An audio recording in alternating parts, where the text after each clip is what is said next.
My name is Sam Gambling. I grew up and currently live in North Vancouver, BC, and this is my tiny house. I recently graduated from UBC and I want to do good work in the city. So working for nonprofit is not super lucrative. I cannot afford rent in Vancouver. So I saw a tiny house as a way for me to live in the community where I work, do the work that fulfills me and is good for the community.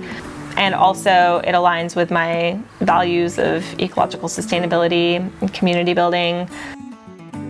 I guess the most noticeable thing from the exterior is the siding. It's cedar siding that has been recycled from other houses that were being demolished in North Van. So I got a group of friends together and we found a house because all of the houses in North Van that are going to be demolished are listed on the website. Went there before they tore it down, took off the cedar siding and salvaged it, flipped it over, and that's what this is. So I've just been staining that today. It has some unique tiny home bits and pieces to it. So like the front door opens out instead of in, which is a space saver, and then it's also smaller than a regular front door. Most of the windows and doors are salvaged off Craigslist or out of demo sites. Let's go inside. So this is my home. It is, as I mentioned, it's 10 feet across, so you can feel it's quite wide. The flooring is cork flooring that was all recycled as well, and my friend and I spent like a good 4 hours scrubbing it with WD-40 because there's these little, I don't know if you can see. Anyways, there was some stuff stuck to it, but then we polyurethaned it and it looks really beautiful now. So that's the floor. I've got two storage benches here. They both have the wheel wells underneath them, but they also hold quite a lot. This one actually also turns into a spare bed. So you can see there's a hinge here, and I'm not gonna do it now, but my wonderful friend Cole made this for me. He basically made 3 legs that you can plop in there and then you can fold it out and it becomes like another queen size bed. So it's pretty awesome. It's all still very much a work in progress, which I say in every tour, but essentially I'd love to get some shelves up on the wall here. And this area is, I'm hoping eventually it's going to become more like a bar where I can sit and do my work here so that I can keep the doors kind of free of stuff on that side, because right now my desk is just in front of the doors there. Yeah, my closet is on the side here, and again I'm gonna get a little like dresser for underneath and something kind of that wraps around the sides for more storage. Really love the windows. That was one of my big needs in a house is light, natural light. So again, all of these windows are recycled, and I kind of did the design around the windows and doors. Yeah, the skylight I really lucked out on as well.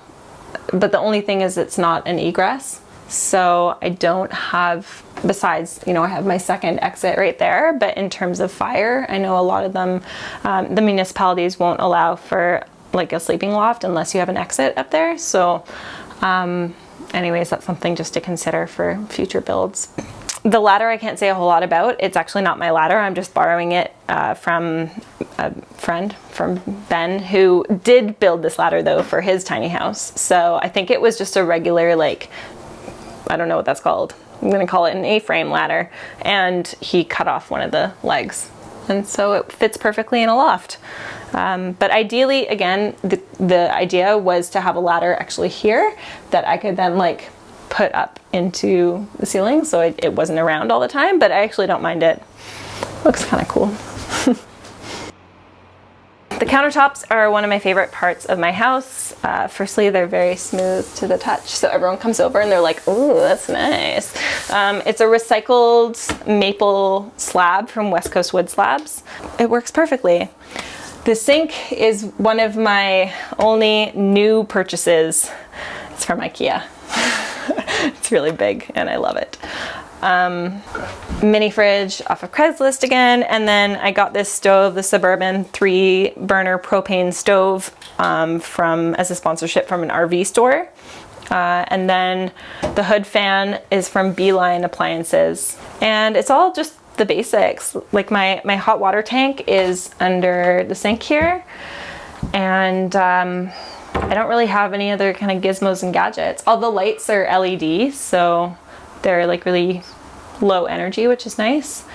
And oh, one thing I did want to show you is if you look up the chandelier. Yeah, the chandelier is, or the pendant I should say, is an arbutus branch from my friend's cidery on Pender Island.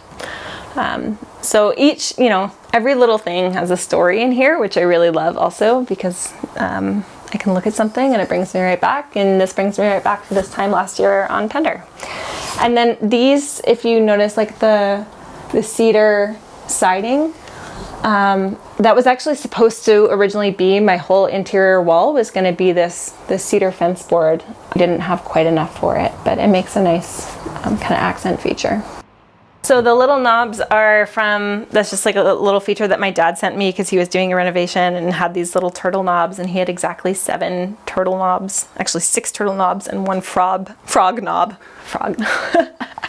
And I had exactly 7 cupboards and it worked perfectly. Although this one, oh, this one is really stuck, eh? Yep. This one I put on the wrong side, so this is my toe knob now. Until I can fix it. So this is my office space for now. Does the trick, and my pantry slash storage space until I get some more shelves. And yeah, I mean, I actually don't have a whole lot. Like, I'm thinking about what else I want to put up here, and like it'd be nice to have extra cups or something, but like all of my cutlery and stuff just so happens to fit in here, and I don't know, it does fine. Maybe once I start living in it, I'll be like, okay, I need another spoon. But for now, it does the trick. And this is my wine storage. Let me just show you. This is very important. It fits perfectly. Wine slash beer. The problem with that though is I had a bottle of wine up there when I was moving it from South Surrey to North Surrey, and I opened my house and there was just like wine everywhere, and I just totally forgot that. So it's a sneaky wine storage. Yeah. So this is my bathroom. It's not done yet, so this is, yeah, very much a work in progress. I need a door for one thing, and I'm thinking of doing a door that kind of opens like that, because I was going to do a sliding door, but it didn't fit quite right with the toilet. So yeah, it's quite basic. I have a full shower in here, which I'll let you come see in a second, and I'm going to do tiling around the shower just to make sure the drywall doesn't get all gummy, and then all Craigslist finds except for my toilet, which is like, it's like the highlight of my house. It is a very expensive fancy toilet from France. It's a urine diverting compost toilet. Basically you go and then you use the foot pedal, and it's like an escalator. No, it's a conveyor belt, and it sends the solids through the wall and out into the bin. And then there's a very small crack, so it gets all of the liquids, and that goes into a separate little funnel. Yeah. It's cool, right? So this is my poop box.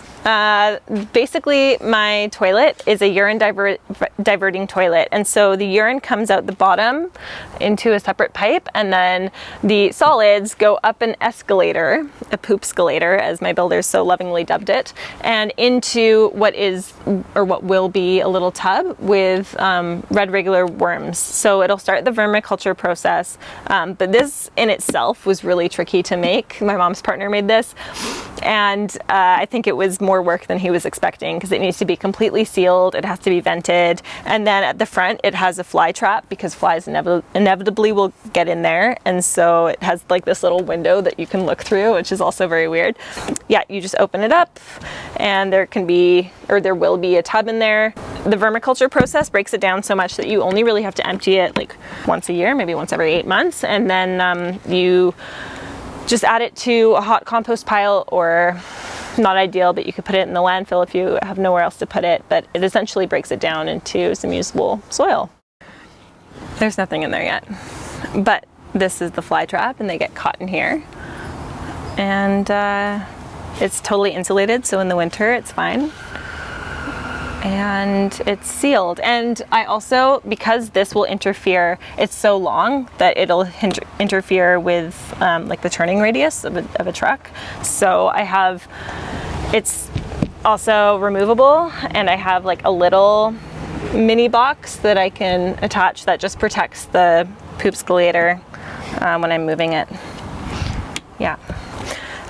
This is just your regular propane hookup. I've got 2 propane tanks that I could connect to, and then you just like switch which tank you want to go to. This is my outflow pipe from, I believe, from the bathroom, and then this one is from the kitchen.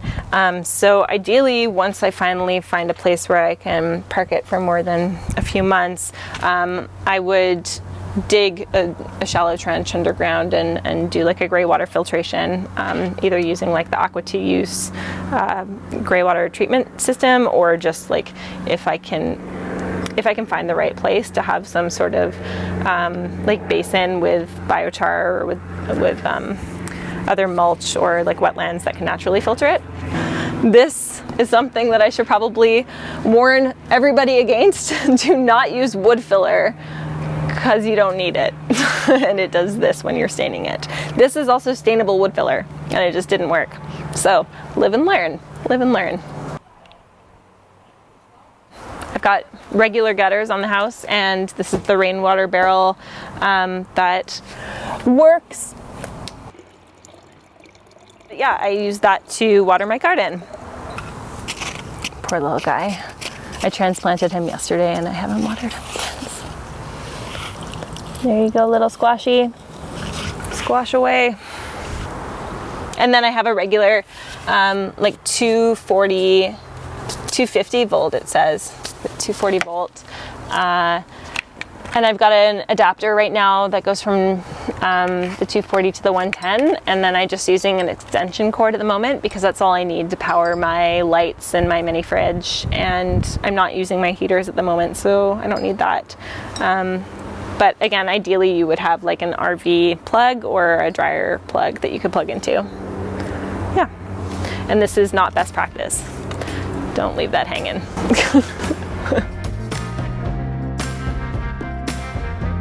So I'm co-founder of the BC Tiny House Collective along with Anastasia Koutelianos. And together we founded the Tiny House Collective in July of 2016.